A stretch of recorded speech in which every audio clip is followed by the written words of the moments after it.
नमस्कार मित्रांनो, एकदा माता पार्वती भगवान शिव यांना म्हणाल्या, हे स्वामी, मी असे पाहिले आहे की कितीही अभागा दुर्भाग्यशाली मनुष्य असला आणि जर तो सकाळच्या ब्रह्ममुहूर्तावर जर उठला तर तो खूप सुखी राहतो.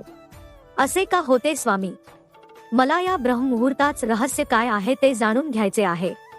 तेव्हा भगवान शंकर म्हणाले, हे देवी, मी तुम्हाला या प्रश्नाच उत्तर एका छोट्या कथेद्वारे सांगेन.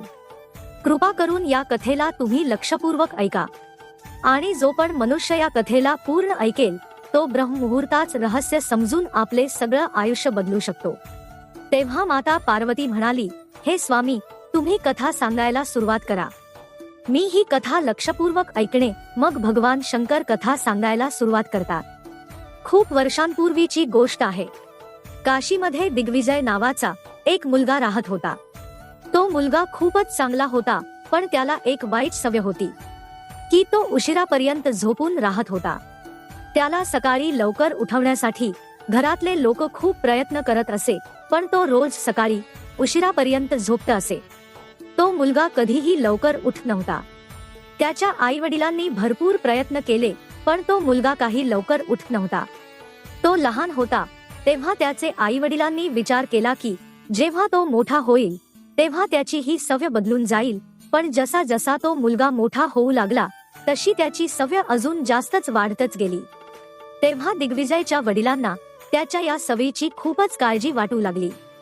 त्या मुलाला कितीतरी नकारात्मक शक्तीने घेरले होते. तो सगळ्यांना उलट उत्तर द्यायचा आणि दिवसभर उदास राहत होता. याचा परिणाम त्याच्या तब्येतीवर देखील पडत होता. जेव्हा त्या मुलाला माहीत झाले की त्याच्या सगळ्या मित्रांनी वेगवेगळ्या क्षेत्रात यश प्राप्त केलं आहे, तेव्हा तर तो विचार करून अजूनच जास्त चिंतेत पडला आणि देवाला दोष देऊ लागला. तो पुन्हा पुन्हा हेच म्हणत होता की माझं नशीबच खराब आहे. पण दिग्विजयच्या वडिलांना चांगल्या प्रकारे माहीत होतं की त्यांचा मुलगा यशस्वी का आहे आणि याचे कारण काय आहे. भगवान शंकर म्हणाले, हे देवी, एके दिवशी त्या दिग्विजयच्या वडिलांना एका संन्यासीबद्दल माहीत झाले. तेव्हा ते आपल्या मुलाची समस्या घेऊन त्या संन्यासी जवळ गेले. दिग्विजयच्या वडिलांनी त्या संन्यासाला विस्तार करून आपल्या मुलाच्या सवयीबद्दल सांगितलं. तेव्हा संन्यासी म्हणाले, उद्या तुमच्या मुलांना या आश्रमात यायला सांगा. मग त्या मुलाचे वडील आपल्या घराच्या दिशेने निघाले, पण त्यांना माहीत होतं जर त्यांनी आपल्या मुलाला संन्यासाला भेटायला सांगितलं तर तो कधीच तयार होणार नाही. मग त्याच्या वडिलांनी एक उपाय काढला. त्यांनी आपल्या मुलाला आपल्या जवळ बोलावलं आणि म्हणाले, दिग्विजय, तुझे सगळे मित्र त्यांच्या जीवनात यशस्वी झाले आहेत. तुला स्वतःला यशस्वी व्हायचं नाही का? मग दिग्विजयने उत्तर दिलं, का नाही बाबा, मला पण जीवनात खूप यशस्वी व्हायचं आहे. पण बाबा, जेव्हा मी माझ्या मित्रांना त्यांच्या यशाच रहस्य विचारतो तर ते मला काहीच सांगत नाहीत. भगवान शिव म्हणाले, हे देवी, मग त्या मुलाचे वडील आपल्या मुलाला म्हणाले, मला हे रहस्य माहित आहे की ते सगळे का यशस्वी होत आहे. तेव्हा त्या मुलाने खूपच उत्सुकतेने विचारलं, काय माहित आहे? कृपा करून तुम्ही मला सांगा. मग त्याचे वडील म्हणाले, उद्या सकाळी तुला एका संन्यासीच्या आश्रमामध्ये जाऊन त्यांना भेटावं लागेल. जर तू तिथे वेळेच्या आधी पोहोचलास तर ते संन्यासी तुला असा मंत्र देतील ज्याच्यामुळे तू यशस्वी होशील. पण एक समस्या आहे. मुलगा म्हणाला, कोणती समस्या आहे बाबा? तेव्हा वडील म्हणाले, जोपर्यंत तू झोपून उठशील तोपर्यंत संन्यासींना भेटायची वेळ संपून जाईल.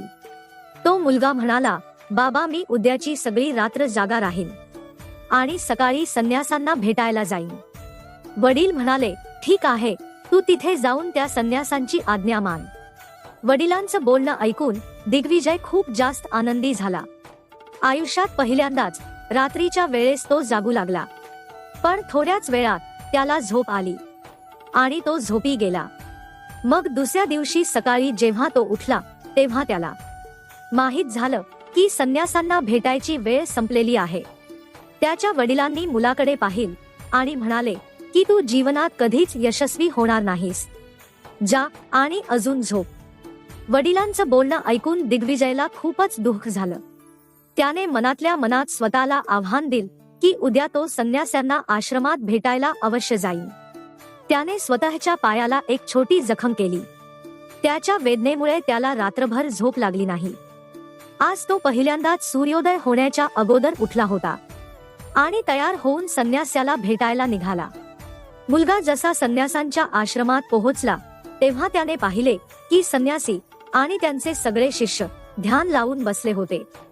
जेव्हा ध्यान करण्याची वेळ संपली तेव्हा तो मुलगा संन्यासी जवळ पोहोचला आणि त्यांना नमस्कार करून म्हणाला, तुमच्याजवळ असा कोणता मंत्र आहे ज्यामुळे मी यशस्वी होऊ शकतो? कृपा करून मला तो मंत्र सांगा. मला पण माझ्या मित्रांप्रमाणे यशस्वी होऊन चांगलं आयुष्य जगायचं आहे. भगवान शिव माता पार्वतीला म्हणाले, हे देवी. मग संन्यासी हसून म्हणाले, तर तू तोच मुलगा आहे. तुझे वडील मला भेटायला आले होते. त्यांनी तुझ्याबद्दल मला सगळं सांगितलं आहे. मी तुला तो मंत्र अवश्य देईन.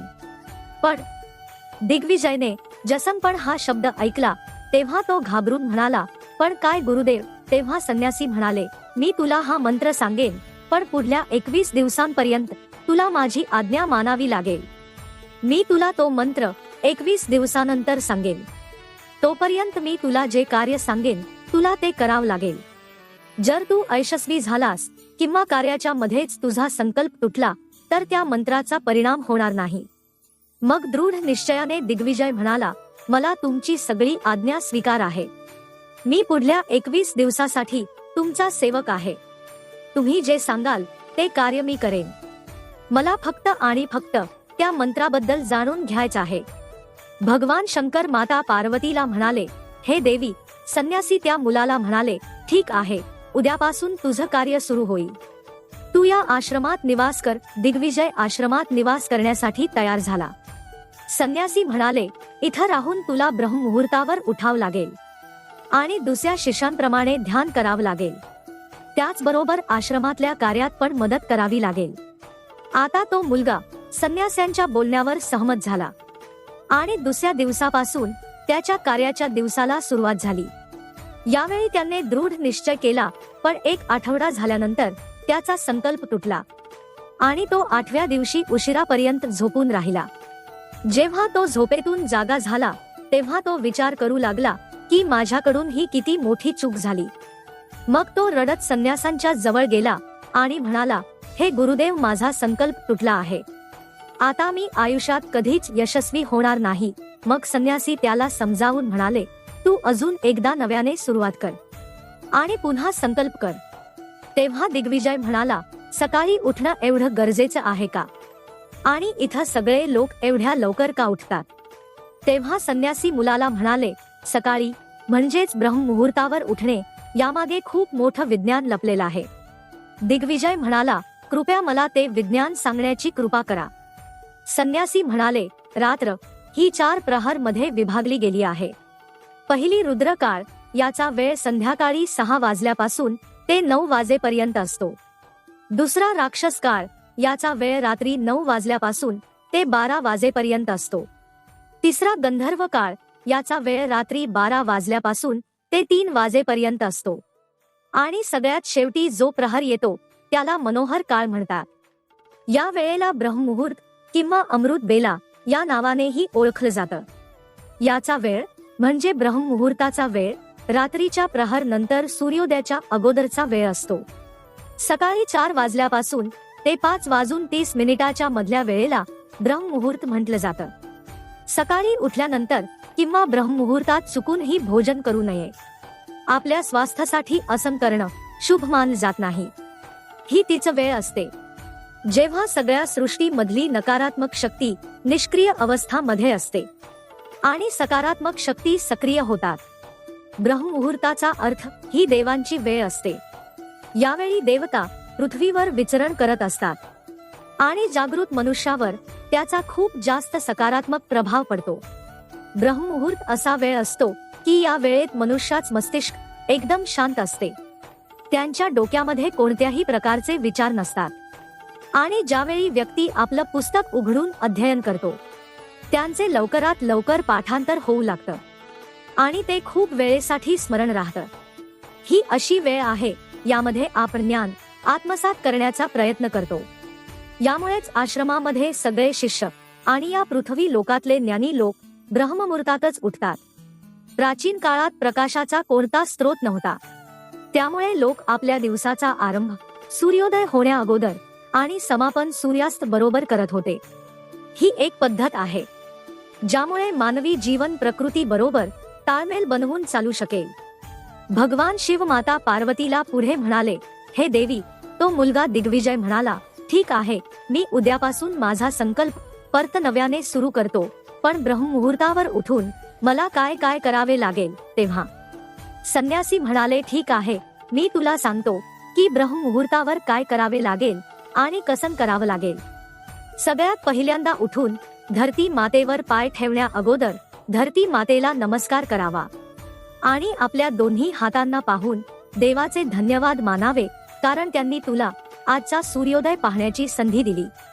यानंतर नित्यक्रम आणि स्नान केल्याने शरीरच नाही तर मन पण शुद्ध होतं. स्नान केल्यानंतर ध्यानाची प्रक्रिया करावी. ब्रह्ममुहूर्तात ध्यानाची वेळ ही 21 दिवसांपर्यंत असते. या विधीचा उपयोग तेव्हा केला जातो जेव्हा आपल्याला कोणती इच्छा पूर्ती करायची असते. हा असा वेळ असतो जेव्हा व्यक्ती आपल्या ज्ञान चक्राला सक्रिय करण्यासाठी काम करतो. आज्ञा चक्र दोन्ही भुवयांच्या मध्ये असतं. याला संकल्प स्थान ही म्हटलं जातं. जर या चक्रावर ध्यान केंद्रित केलं आणि आपली इच्छा पुन्हा पुन्हा बोलल्या गेल्या तर फक्त 21 दिवसाच्या आत ती इच्छा पूर्ण होते. जर आपल्या मनामध्ये कोणती अपुरी इच्छा असेल आणि तुम्हाला ती पूर्ण करायची असेल तेव्हा सगळ्यात अगोदर त्या इच्छेत स्पष्टीकरण करावं. सगळ्यात अगोदर ब्रह्ममुहूर्तावर स्नान केल्यानंतर अशी जागा निवडा ज्या ठिकाणी वायूचा प्रवेश होतो. ध्यान करताना शुद्ध प्राणवायू असणे आवश्यक आहे. पाठीचा कणा ताठ असणं गरजेचं आहे. त्याचबरोबर आपली मान पण सरळ असावी. त्याचबरोबर सुखासनच्या अवस्थेमध्ये दोन्हीही हात आपल्या गुडघ्यावर ठेवून डोळे बंद करून बसा. मग हातांच्या मुठ्या बंद करून 2 ते 3 मिनिट एकदम शांत राहावे. तेव्हा तुमचे शरीर स्थिर होईल आणि श्वास पण शांत होईल. त्यानंतर तुमचं सगळं लक्ष आज्ञा चक्रावर लावा. यावेळी मोठा दीर्घ श्वास घ्या आणि श्वासाला थांबवून ठेवा. यावेळी आपल्या मनामध्ये आपल्या इष्ट देवी देवता आणि आपल्या गुरूंचे चिंतन करावे. भगवान शिव म्हणाले, हे देवी. ते संन्यासी म्हणाले, जेव्हा श्वास थांबवून ठेवणं कठीण होईल तेव्हा हळूहळू श्वास बाहेर सोडा. श्वास नाकाने घेऊन तोंडावाटे बाहेर सोडा. ही प्रक्रिया 3 ते 4 वेळा प्रत्येक दिवशी करा. प्रत्येक दिवशी असं केल्याने तुमची जी पण इच्छा आहे ती आपल्या अवचेतन मनापर्यंत नक्कीच पोहोचेल आणि इच्छापूर्ती लवकर होते. ब्रह्ममुहूर्ताच्या वेळी देवाची विशेष कृपा होते आणि कोणतीही व्यक्ती आपली इच्छा यावेळी बोलते तेव्हा त्याची इच्छा लवकर पूर्ण होते. भगवान शिव म्हणाले, हे देवी. अशा प्रकारे संन्यास्याने त्या मुलाला ब्रह्ममुहूर्ताचं महत्त्व सांगितलं. पुढल्या 21 दिवसापर्यंत दिग्विजयने खूप मन लावून ही प्रक्रिया पूर्ण केली. आता तो खूप जास्त अनुशासित आणि शांत स्वभावाचा झाला आहे. दिग्विजयने आपला संकल्प पूर्ण केला. त्यानंतर तो खूपच प्रसन्न भाव घेऊन संन्यासी जवळ गेला आणि म्हणाला, हे गुरुदेव. मी 21 दिवस हा संकल्प पूर्ण केला आहे. आता कृपा करून मला यशस्वी होण्याचा मंत्र सांगा. तेव्हा संन्यासी हसून म्हणाले, गेल्या 21 दिवसापासून तू जो अभ्यास करत आहेस तोच तुझ्या यशाचा मंत्र आहे. जी व्यक्ती ब्रह्ममुहूर्तावर उठून ध्यान प्रक्रिया योग्य पद्धतीने करते तो आयुष्यात कधीच यशस्वी होऊ शकत नाही. आता तुला ब्रह्ममुहूर्ताच रहस्य माहित झालं आहे. आता तू ही ध्यान प्रक्रिया कर. तुला जीवनाच लक्ष आणि यश दोन्हीही प्राप्त होईल. मग दिग्विजयने संन्यासांचे धन्यवाद मानले आणि ब्रह्ममुहूर्ताच्या नियमांचे पालन आयुष्यभर करण्याचं वचन दिले. मित्रांनो, जर व्यक्ती आपल्या जीवनाच्या दिशेला एका वेगळ्या पद्धतीने बदलू इच्छुक नाही तर त्याने मध्यरात्री साधना करू नये, कारण यावेळी केलेली साधना काही असे बदल घेऊन येतात त्याला कदाचित तुम्ही पूर्ण करू शकणार नाही. मित्रांनो, अशा प्रकारे भगवान शिवनी माता पार्वतीला ब्रह्ममुहूर्ताची ही कथा सांगितली. तर मित्रांनो, आपल्याला ही माहिती आवडल्यास लाईक आणि सबस्क्राईब चॅनेल नक्की करा. श्री स्वामी समर्थ.